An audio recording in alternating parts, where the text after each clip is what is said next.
Bonjour Rachel Keke. Bonjour. Merci d'être avec nous dans ce studio. Vous étiez l'une des porte-paroles des femmes de chambre de l'hôtel Ibis Batignolles lors du combat qui vous a opposé au groupe Accor et ses sous-traitants pendant 22 longs mois. Vous avez obtenu gain de cause et vous êtes également député à la France Insoumise depuis juin 2022. On va y revenir avec vous, avec nous Thibaut Ferrier. Bonjour. Bonjour. Vous êtes le réalisateur de ce documentaire pour Infrarouge diffusé ce soir sur France 2 en deuxième partie de soirée. Documentaire intitulé La révolte des femmes de chambre. Avant tout, Rachel Keke, pour qu'on sache le point nodal, comment tout a commencé, quel a été le déclencheur de votre décision de faire grève et de s'engager dans un combat qui s'avérait être long, notamment venant d'une profession qu'on qualifiait parfois d'invisible? En fait, vous savez, le métier de femme de chambre, c'est pas facile, hein, c'est très très difficile. C'est un métier, comme je dis, qui abîme le corps, qui donne plein de maladies au corps de la femme. Donc, parmi nous, il y a eu quand même 13 salariés qui ont été inaptes, c'est-à-dire qui sont tombés malades. Et la sous-traitance que nous avons, qui est notre société, a décidé de les muter dans d'autres secteurs de l'hôtellerie parce qu'ils voient que le médecin du travail a réduit le nombre de chambres. Parce qu'on faisait quand même 30 chambres, 40 chambres, 28 chambres. Et quand tu es malade, que tu ne peux plus faire ça, le médecin du travail demande que tu fasses 10 chambres, 12 chambres. Et là, derrière la sous-traitance, on voit que tu ne leur rapportes plus assez d'argent. Et qu'est-ce qu'ils font? Au lieu de te trouver un travail adapté à ton état de santé, ils veulent te muter dans un autre hôtel, ou par exemple 5 étoiles, où le travail est encore plus dur. Donc, 13 personnes, on a dit merci, les 13 personnes partent par faute de maladie, mais après, la suite sera quoi? Donc, c'est ce qui a été carrément l'élément déclencheur de cette grève-là. Je vous posais la même question, mais différemment, Thibaut Ferrier. Qu'est-ce qui a été l'élément déclencheur pour que vous vous intéressiez à ce combat? Ça a duré 22 mois, vous n'étiez pas là le jour 1. Non, moi je suis arrivé très en retard. Finalement, je suis arrivé pratiquement un an après le début de ce conflit. J'avais vu passer quelques papiers dans la presse parce que c'était un petit peu couvert, un petit peu relayé. J'ai tout de suite trouvé sur le papier, en tout cas, ce combat de femmes pour leur dignité et quelque part pour se sortir de l'esclavage, parce que je crois que le mot, le mot n'est pas trop fort. J'ai donc décidé d'aller les rencontrer. C'était en septembre 2020. Elles étaient sur leur piquet de grève. Elles faisaient un petit peu leur rentrée. Elles repartaient pour X mois de conflit. Et l'élément déclencheur, il a été instantané. C'est-à-dire que dès que je les ai rencontrées, je leur ai demandé le plus simplement possible si elles étaient d'accord pour que je les filme et que je filme leur combat. Elles m'ont gentiment dit oui. Et voilà, c'est comme ça que ça a démarré. La télévision, c'est aussi une économie. Vous faisiez ça à vos frais ou est-ce que vous aviez déjà trouvé un diffuseur qui allait vous payer? J'ai commencé et pratiquement terminé d'ailleurs sans producteur et sans diffuseur, c'est-à-dire de manière finalement totalement libre. Le producteur, je l'ai trouvé pratiquement à la fin de du tournage de cette année pratiquement, ou de ces 10 mois de tournage. Mais il y a eu la bonne rencontre au bon moment, on dira, et ensuite France Télévisions est monté à bord en voyant les rushs et a eu envie de faire ce film, et en tout cas de me permettre de le terminer. Alors on va entendre Rachel Keke se présenter, c'est au tout début du documentaire, vous expliquez comment vous êtes devenue femme de chambre. Je suis née en Côte d'Ivoire, je suis ivoirienne d'origine. Moi, quand je suis venue en 2000, je suis arrivée en France, c'est une amie qui m'a appelée pour me dire « Rachel, est-ce que tu veux travailler ?» Et moi, je dis « Oui, je veux travailler ». Et elle me dit non, je travaille dans un hôtel, mais on a besoin de femmes de chambre. Et c'est là que j'ai appris le mot femme de chambre. Je ne savais pas que les femmes qui travaillent à l'hôtel, on les appelait femmes de chambre. Et je voudrais me tourner vers vous, Thibaut Ferrier. Il y a un non-dit dans ce reportage, un point aveugle. Dans votre reportage, vous racontez, Rachel Keke raconte comment elle est venue en France depuis la Côte d'Ivoire, mais elle ne dit pas pour quelle raison elle est venue. Et ça m'a vraiment étonné. Si on faisait un reportage sur un Français qui habite en Côte d'Ivoire ou en Colombie ou en Jamaïque, on dirait pour quelle raison il y est allé. Pourquoi cette question n'est pas dans le documentaire? Il y a énormément de choses qui sont pas traitées dans le documentaire. Vous savez, c'est comme tout récit. Il y a beaucoup. Le récit se définit par tout ce qu'il exclut finalement. Oui, bien sûr. Donc il y a énormément de choses. Je connais ce paradoxe, mais d'un mot, vous pourriez le dire en 30 secondes. J'avais tellement d'autres choses à raconter sur la chronique du conflit qu'effectivement, j'ai pas été dans les portraits à proprement parler des parcours des unes et des autres. Rachel Keke, à quel moment vous êtes rendu compte qu'avoir l'appui des médias jouait en votre faveur? Et comment avez-vous travaillé justement avec la caméra? Mais moi, franchement, je pense que notre lutte a beaucoup intéressé déjà les médias. Parce qu'ils se disent, par exemple, les femmes qui sont en lutte comme ça, c'est-à-dire les femmes racisées, nous-mêmes, là, en fait, la lutte, on ne sait pas comment faire la lutte. Donc, ça a beaucoup attiré les médias, la durée de cette lutte-là, et puis la force qu'on avait. Et c'était tellement relayé aussi dans les médias, sur les réseaux sociaux. Donc, je pense que ça a interpellé beaucoup les journalistes pour voir exactement, pour comprendre cette lutte-là. Rachel Keke, on va vous entendre parler des clients de l'hôtel et de vos relations à ces clients, justement.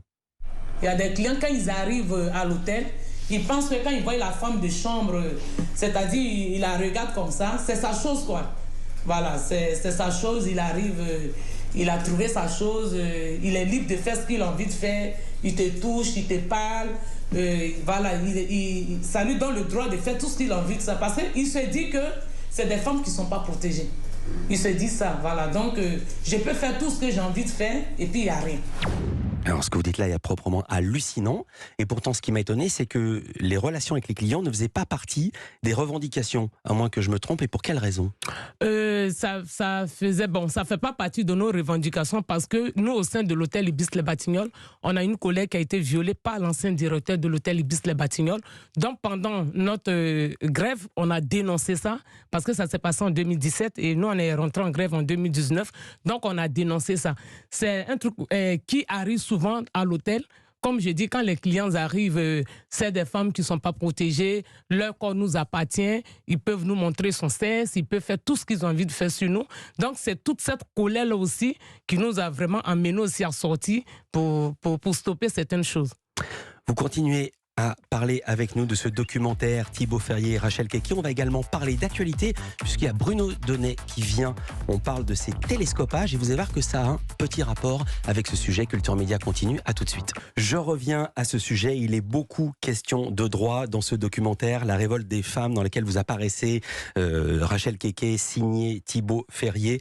Je voudrais qu'on entende le fils de l'une des femmes de chambre parce que c'est également des histoires de famille. Il doit avoir une dizaine d'années. Il prend le micro lors d'un rassemblement. C'est devant l'un des grands hôtels. Écoutez-le. J'ai un petit mot à faire passer au patron du groupe Accor. Regardez comment ils travaillent dur.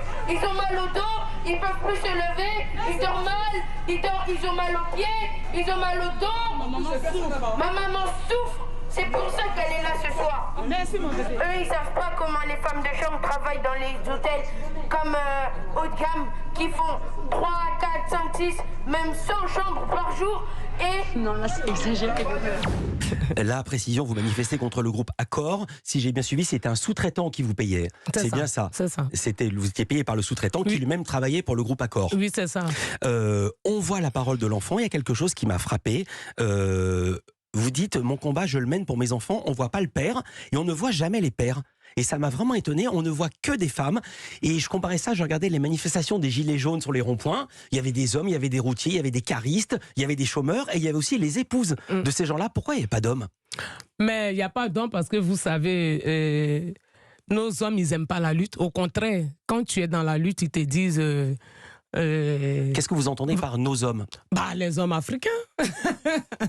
Voilà, les hommes. La majorité, ça pas. Bon, nous, les femmes de chambre, peut-être que dans d'autres secteurs, peut-être qu'il y a d'autres maris qui vont soutenir les femmes. Mais nous, étant femmes de chambre ou femmes de ménage, mais on fait nos combats tout seuls. Voilà. Parce que, pourquoi j'ai dit ça? Le syndicat qui nous soutient, non, qui ne nous soutient pas, qui est le syndicat de la sous-traitance, appelle les maris de ces femmes-là pour ne pas qu'elles fassent la lutte. Mais oui, parce qu'ils reçoivent des coups de fil pour dire on interdit vos femmes à faire la grève, sinon on va passer par le patron pour la licencier. Donc ça fait que les femmes qui n'ont pas peur de leur mari, elles viennent C'est extraordinaire. sur le piquet des grèves. Je me tourne vers Thibaut Ferrier, c'est un sujet dans le sujet.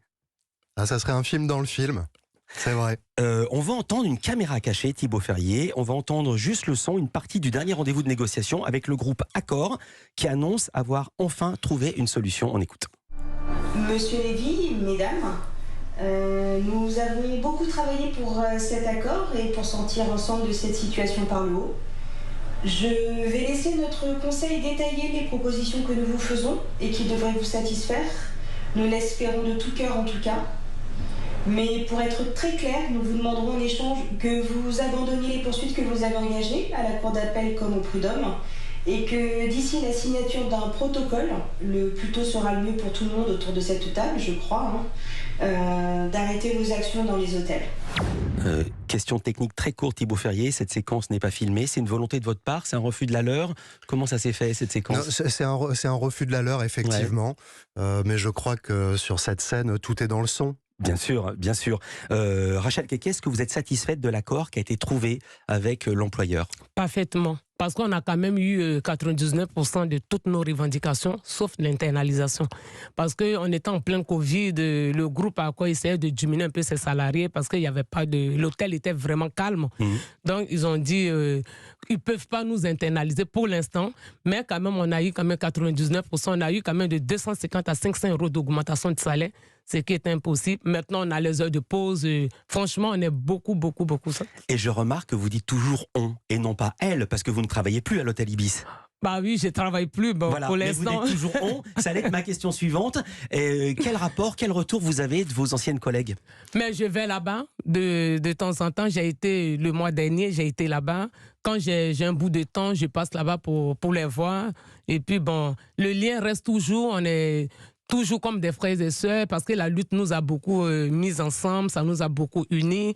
Donc voilà, quand j'ai un bout de temps, l'hôtel à côté de l'Assemblée nationale, je prends la ligne 13, je me rends à l'hôtel Ibis-les-Batignolles et c'est la joie, tout le monde est content et puis bon voilà. Merci d'avoir été avec nous, merci pour ce sourire Rachel Keke, merci aussi Thibaut Ferrier. Je rappelle votre documentaire vraiment que je conseille, c'est dans la case infrarouge, la révolte des femmes de chambre, ce soir 23h35 sur France 2 et si c'est trop tard évidemment, il y a le replay. Merci d'avoir été avec nous tous les deux et je salue également Bruno Donnet pour sa sagacité. Culture Média continue après les infos de 10h. Notre invité, c'est l'homme aux 40 millions d'entrées au cinéma. Il a signé La Chèvre, Les Compères, Les Fugitifs, mais il dit qu'il préfère le théâtre. Il a notamment écrit Le Dîner de cons, c'est pas rien. Il revient avec une pièce qu'il écrit et qu'il met en scène, c'est Le Tourbillon. Vous avez reconnu Francis Weber. Et puis dans les indispensables, Héloïse Goua va nous parler de Sissi et Stéphanie Loire va nous faire sa sélection de meilleures covers, c'est-à-dire les reprises du moment. Et puis Jean-Luc Lemoyne sera là, c'est pas une cover, c'est le vrai Jean-Luc Lemoyne pour sa session de rattrapage. À tout de suite.